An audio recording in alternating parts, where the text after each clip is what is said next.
Heroes and Legends, Generations 2. 1 year later, since the events of Generations 1 had transpired, and the build run went on quietly, rebuilding their forces as they solidified their dominance in the universe. Also, at the same time, the threats of the winged witch Plastica and of the villainous Mitzi were no more. Also, the clans had their final curtain fell on them. However, the mysterious force of Magna Magna had set the course of the dimensions into uncertainty. Damien, now truly at his full power, after Ira sacrificed himself, his last energy, and gave it back to Damien, had no choice but to make himself the key out of the dimensions. So there was no way out for anyone in the dimensions unless they defeated Damien himself. This was fine with those that lived in the dimensions, but however, Damien knew that Magna wanted out, and he would stop at nothing to destroy the dimensions in pure darkness, and then escape to the universe to do the same. For their response, the dimensional nations that remained, as the elders put a pause to the conquest of these nations in order to liberate the people and to bring holiness and oneness to the dimensions. The leader of the state of Baja, Prime Kiban, decided to form the UDN, which was the United Dimensional Nations. There, the nations will combine their resources, their militaries, and their ideas to stand as one, to stand against the increasingly might of the Manicans and the threat of the Elders. Kiban, with his wife Kendra, and their daughter Kibana, who was now 12, and now the age of accountability, was growing stronger and tapping into her prime powers that she would inherit from her father. Also, the general of Abaja, Imanisu, was by his side. Prime Minister Wayne of the Mythology Nation, along with his Deputy Prime Minister Blake, joined them in forming the UDN as well. Wayne, for his efforts in last wars, was made vice chair of the UDN. And so it was up to Wayne to negotiate between Idu, the state of Tropicore, and the trading state of Ecantrada to form the UDN. It was hard negotiations through language, dialogues, and interpretations. Charles, the premier of Edo, with the help of his assistant, Siwano, CEO1, decided to join the UDN. Elsewhere, Kiban went to the state of Tropical, who was led by three brothers, meaning of Sametra, the Grand Leader, Grafina, the Grand Admiral of the Navy, and Fusi, the leader of the resources. Without the meddling of the Mobu nation, the brothers were united once more in a cause for unity. Tropicore was ruled evenly between the three brothers, as their father always wanted. Kiban was impressed with these three brothers' skills and needed their rich resources to help feed the United Dimensional Nations. The three brothers agreed to this, and they gladly joined the UDN. Lastly, They went to the trading state of Econtrada, run by two twin brothers. It was Yex, the twin of the leader Jans, who suggested that Jans make their province a state, giving them Mobu, as several other nations had already fallen, either to the Elders or now to the Manicans, as they spread their evil across the land. And so the trading nation joined the UDN, and the UDN was comprised of these 5 nations. Together, they withstand the horrors of the Manican forces, as their new headquarters was a giant castle filled with technological advancements. These technological advancements with weapons, androids, bots, and the seemingly growing undead that Manica Magna had brought to life. Undead of the various warriors and heroes and troops from every walk of life that you could think of that ever fought in the dimensions. Their power was growing increasingly strong as the 2 lackeys of the Manican faction, Gosin and Zinzama, had grown to be demigods, dark gods that went out with their powers as strong as the former lords who they're trying to revive, going out through the dimensions, destroying towns and killing people, those that oppose the Manican name, and even as far as wiping out entire elder armies, as Damien was still in fasting and prayer after the loss of his friend, Ira. Along with the dead was Gartner Adoama, a dark sorcerer that was once dead, now brought back to life by the Manican's thirst for darkness. He was a sorcerer for the Adoama clan, that was a permanent clan in the universe, but had fallen into disgrace and fell again, never to return. However, this sorcerer used his magic to aid the Manicans in their quest to destroy the dimensions.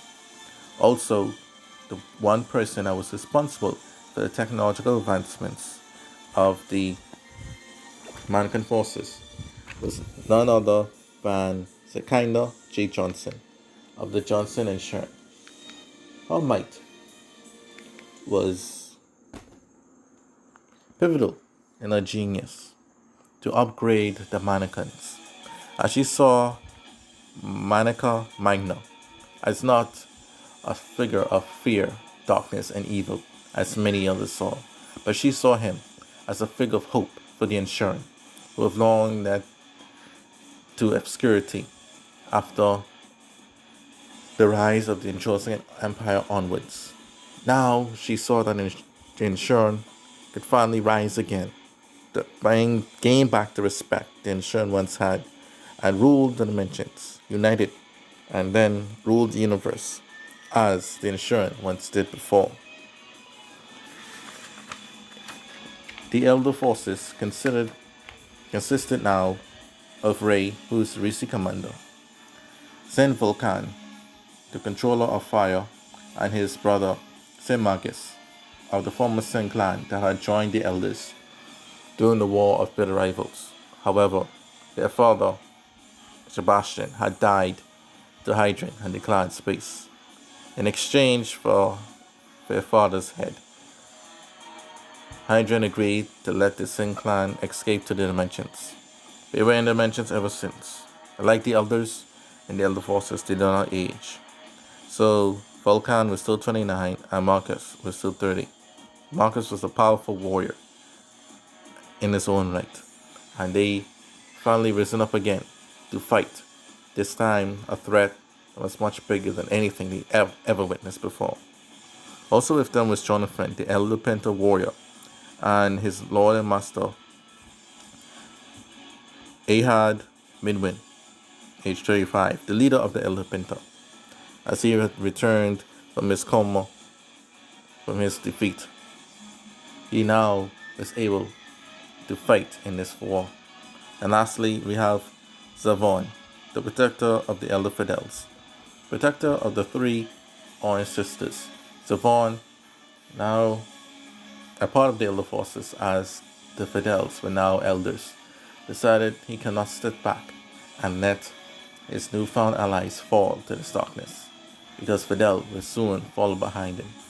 And so he offered his blade and his might to Damien in order to protect those that he cared about. And together, these 7 men will go out to fight off against the Manican forces and those that they deem as evil. Elsewhere within the dimensions, other chaos was spreading. For example, the terror army of Ziti.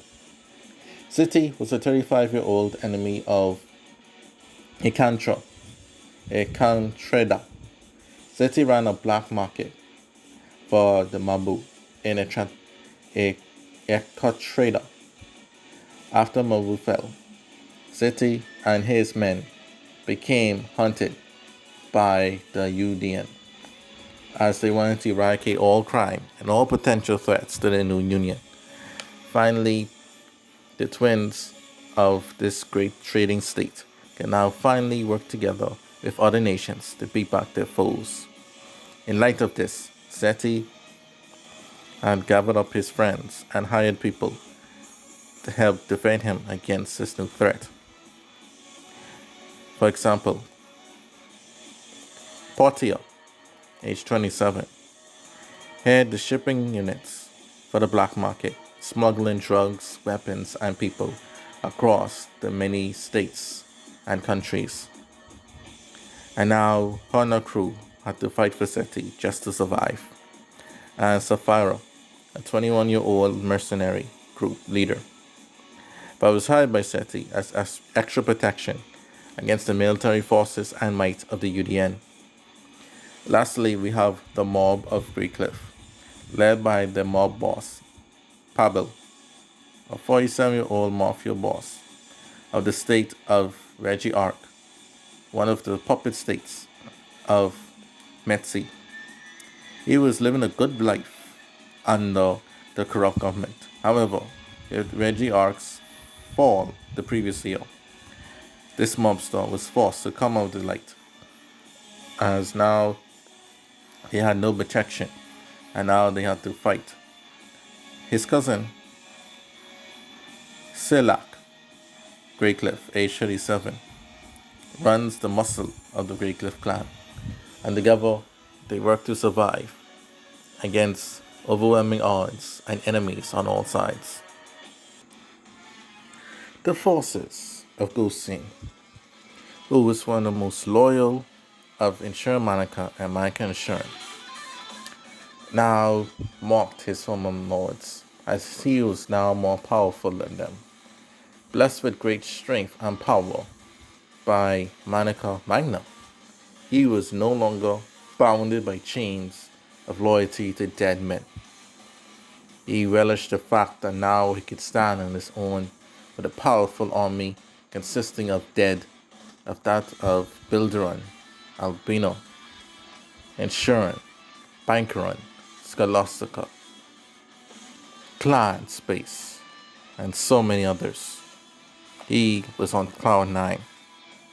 As was Zimzima, the winged demon god, and best friends to Gusin, he did likewise, destroying any and anyone that stood in their way. Elders were struggling to combat the Manican forces as they took them on head on. Damien would soon finish his prayer and fasting and be able to fight, but the elders had to hold on. For now, Ahad Midwin was in charge, given that he was a whole leader of a particular faction within the elders. And so he worked closely with Jonathan and the others in order to win the war. Ray still kept in contact with Wayne, as they didn't want to fight each other, given that the Manicans were the ultimate main threat. Kantner was still working sorcery and dark magic across the land, and likewise with the Scythia before him. He was using his magic to cover and give strength to the technology and weapons that Sekanda Johnson was building up for the Manican forces. While all this was going on, Yax and Yans asked for Keban to join them in eradicating the terror network of Zeti. Keban was offering his daughter to go and fight, but his wife rejected and said he to send Imani-Su to fight. However, Kibana, their daughter, said that she was more powerful than ever and wanted to test her might against this real enemy. Kiban wanted his daughter to succeed him in leadership one day, and known that the only way she could do that was she harnessed her skills while she still was young. So much to his wife's chagrin, Kibana moved forward and listened to her father, and guarded and watched by Imani, and aided the Yans and Yaks against their war against the terror army of Zeti. Elsewhere, Damien, who was in his castle in Elishu, was meditating and saw a vision of one of his old rivals, that of Olga. Back in Damien's early times, in the time before all this, Olga was one of the most ugliest women of history, an ugly, wicked queen, who was one of Damien's ancient rivals, who he tried desperately to destroy and defeat, and eventually did. He sensed that she had returned. This time, however, she had found a way to change her appearance, and now was a very beautiful woman. However, her forces were small, and posed no real threat. Damien knew that he had to focus all of his energies on Manica Magna before it was too late. Also with Olga was her assistant, Catherine, who was Olga's right hand and followed her everywhere like a obedient puppy, cute and all. These two, Olga, wandered the dimensions, looking at the chaos in front of them, and knowing that this is just the beginning. But Olga sensed a more pressing danger, and more beings for another dimension, beyond this dimension, were about to break free soon. And the outcome and the clash between the Manicans and Elders will determine how the fate of these dimensions and all of existence itself would go. Getting back now to our story, the forces of the Elder forces were fighting off against the Manican army. Saint Volcan, Magnus, and Jonathan, and Zavion, the warriors of the Elders, fought on and hard against the horde of undead soldiers. And they beat back factions and factions of troops. However, it was a lot to offer. The enemy was numerous. Elsewhere, Ray and Ahab Midwin were going after the wizard himself, Gartner Adoama. They wanted to stop him before it was too late, as his sorcery is growing more stronger and stronger. While the Elders moved on to attack the Manican base at the floating facility in the skies, Gosin and Zinzima snuck and ambushed Damien, who was at rest and traveling alone, to join his fellow Elders in battle. Damien, he was impressed by Gosin and Zinzima's strength, and he regretted not killing them beforehand while he had the chance in the past. But he could not live with regret, so he faced these two dark gods on his own. Gosin used his might and his blasters and sharp blades and intensified his powers against Damien.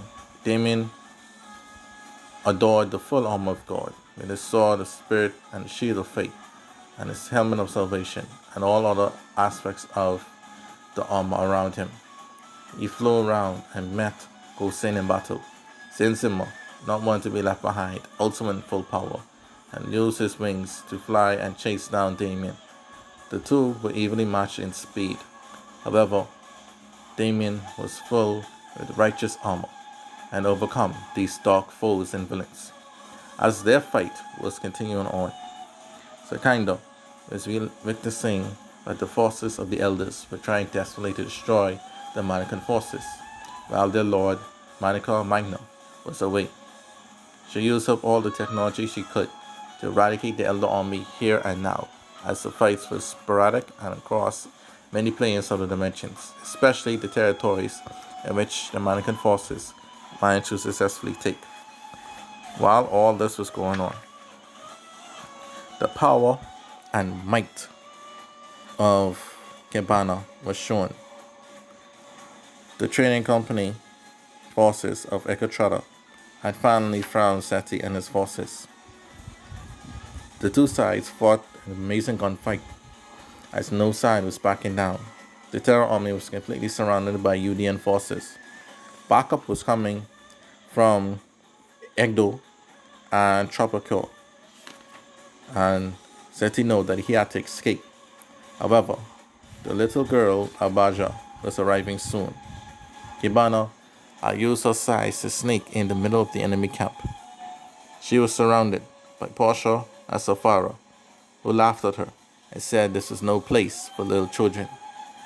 But Kibana only smiled, and she unveiled her cloak and revealed who she was. Sheer horror and terror filled the enemy camp as they realized that she was the daughter of the prime Kiban, one of the most powerful people in the dimensions. They quickly surrounded her and prepared to fire their guns, but she leaped high into the sky, and using her energy, she grabbed all of her strength into one fist, and when she slammed back to the ground, she punched the ground so hard that the entire encampment blew up. Thousands of enemy troops were injured or killed. The camp was completely obliterated, and outside the battlefield, the Ekontrada forces and the remaining Seti forces that were in the front lines witnessed the combined power of Kibana. She was indeed a prime. The enemy, having no choice, surrendered almost immediately as Bethlehem was up. Elsewhere, Manica Magna was up to something. He had broke into the Great Cliff, mobs the place, as he wanted a challenge. The mobsters were in the Reggie Arc territory, which the Manican forces were on verge of completely conquering. And Sidlak wanted to protect his cousin, tried to fight off against the monster, but couldn't even get close to him, as Manica Magna's energy that he gave off killed Sidlak the minute he got close. Pablo tried to run as his men covered him. However, his men's bullets were no match for this monster demon warrior, and they were instantly slain with one slash of one of Manica Magna's spears. With that, Pablo was cornered. Pablo was then grabbed by the throat, and he was choked, and Magna laughed at him and said, "You stupid fool. What makes you think you could stop me? To even try to oppose me, you have just sentenced yourself to death." And then Manica Magna crushed the throat of Pablo, and Pablo was dead. And with that, the mob was done, and the Reggie Arc territory was conquered by the Manican forces. But however, before they could celebrate their victory, word had gotten to them that the elders were trying a desperate fight to try to stop them. As Monica Magno was about to head back to his forces to aid them, he was suddenly stopped by Damien. Damien had used his might to destroy Gosen and Zenzama and sentenced these two evil servants of darkness to pits, eternal pits in hell. Now, with those two out of the way, the elder forces should now be able to handle the rest of the Manican army. And so Damien went face to face with Magna himself. Monica Magna. You fool. You wish to challenge me. How unfortunate for you. This is a desperate plea for help. You think attacking me head on would ease your pain? Use your elder eyes. Use your so-called discernment and see what monster I truly am. And so Damien did likewise, and saw a very big and hideous dragon with fangs and evil-looking wings and skin of bright brimstone and covered in flames. Damien was looking at a real devil in front of him. Monica Magna was the very essence of evil in which came from yet another dimension, which Damien was well aware of, but the rest of his forces were not. Damien hoped to defeat Monica Magna here and now, in order to destroy this evil before it festered in the universe. Damien said, Magna, I will destroy you and your evil. You're not getting nowhere in the universe without going through me. And these dimensions have felt enough of your darkness. I will destroy you here and now. And so, Monica Magna accepted his challenge, and the two began to fight, with their fists and kicks matching and hitting each other. The fight between good and evil was finally at hand. Elsewhere, Ray was confronting Sekanda in the ship as the elders had broken through.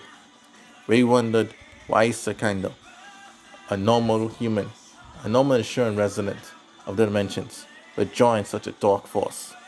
Sekanda simply said, insurance rise is inevitable, and so she joined the only insurance power worthy enough and able enough to unite the dimensions, even if it meant destroying half of the dimensions to get their way. Ray knew that Sekanda could not be reasoned with, and so he confronted her in battle.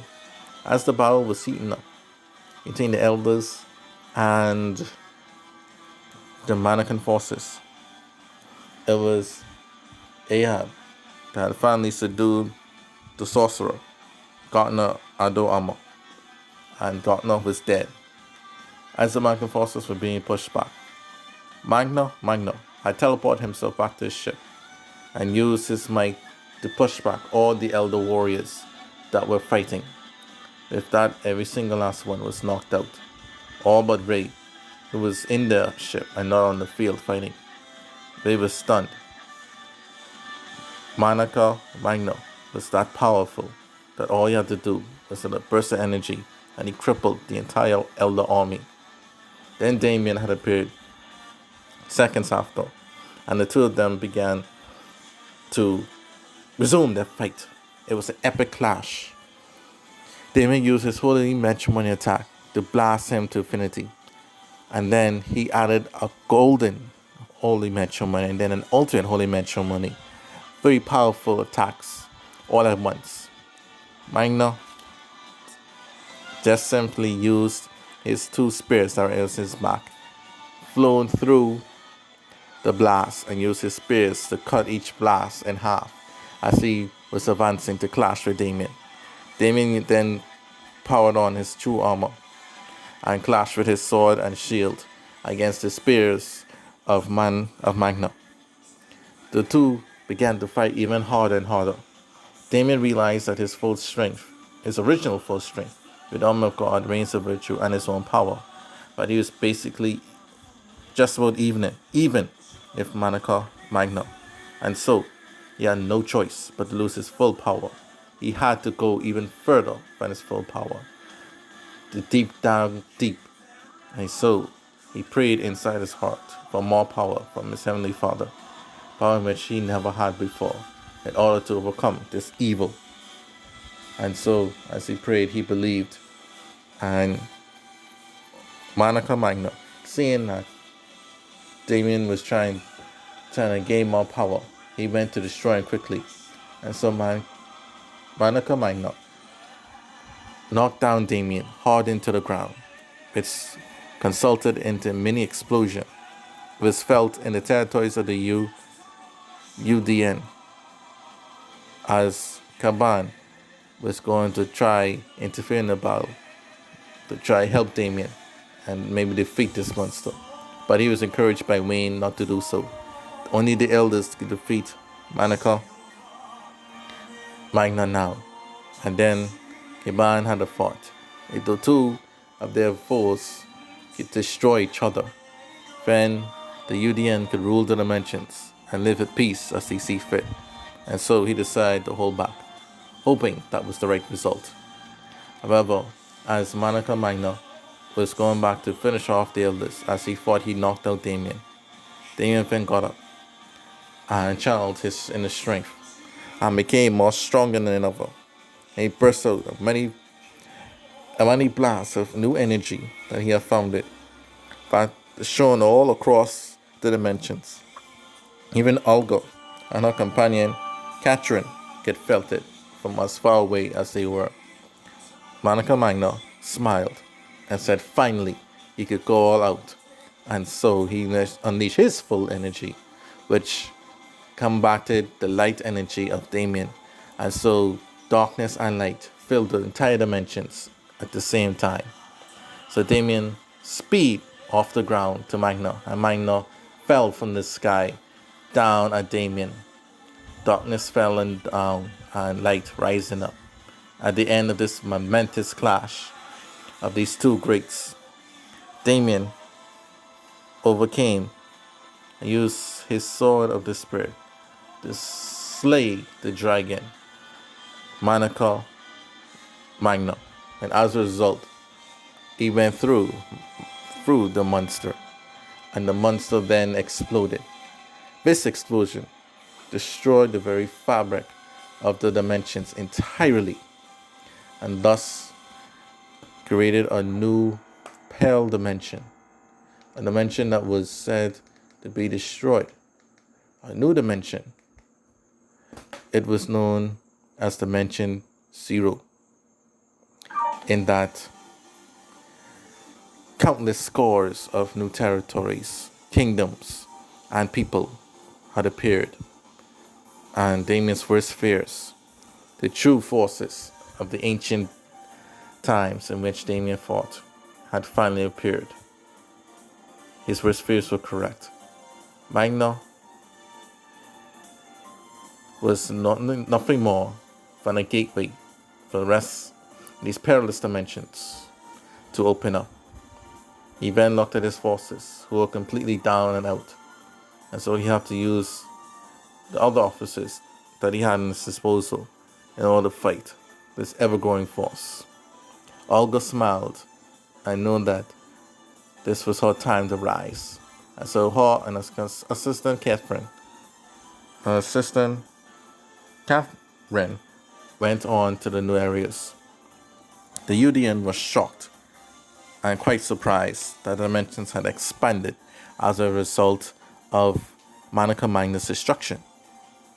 And Caban knew that they had more work to do, and there was no time to rest, as new foes could possibly rise up in this catastrophic event.